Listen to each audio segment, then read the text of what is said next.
Bracken and Bramble are our shire horses. They've been with us for 16 years. Generally they work for the Landscape Services Department doing landscapey things, watering plants. They're a common sight around the town centre and have been for a number of years. We need to retire them. They're both knocking on a bit now, and we found them a wonderful place called Red Wings. It's in Norfolk. It's a specialist horse sanctuary, and I think you would struggle to find anywhere better to retire to. In fact, I'd quite like to go myself. I've been working with them ever since they first come in. They took a little while to get used to all the traffic because they'd come from a place just outside Bath called Timsbury, so it's a very quiet countrified place. And to come here with all the Arctics going past there and cars, it took them a little while to get used to all the noisy traffic.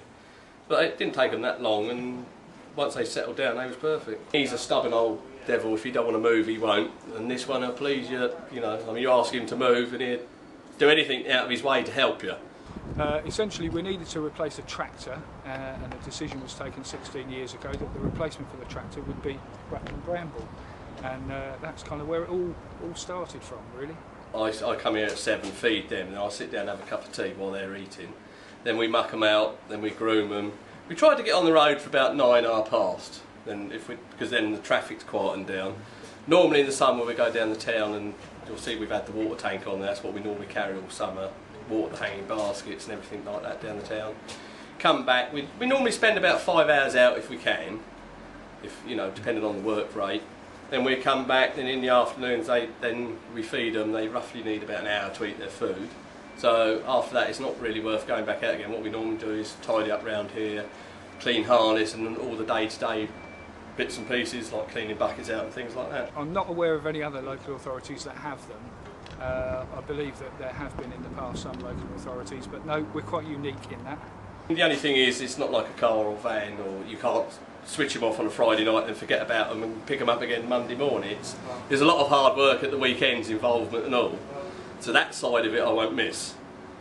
I get a chance to go back to going out with the wife and going to the seaside and things like that, you know. So, you know, I've been working with them 16 years, as we said, so they do tend, like any animal, they get under your skin like a pet or anything like that. So, yeah, I'll be sorry to see him go, but in the end I quite agree that I think he's about ready to hang his boots up and, you know, have a bit of relaxation, and so I think it's a good idea. It's a shame the council ain't going to replace him at the moment, but you never know. Sad news for my department, sad news for the Borough Council, in that, you know, they've been massively helpful for us in terms of both the work that they do every day, but also, you know, really loved by the people who live in Bracknell, all the people that work for the council. You know, people who live and work in Bracknell have grown to, you know, see them as a fixture of the borough. And of course it's sad that, you know, but we can't work the old boys any longer, I'm afraid.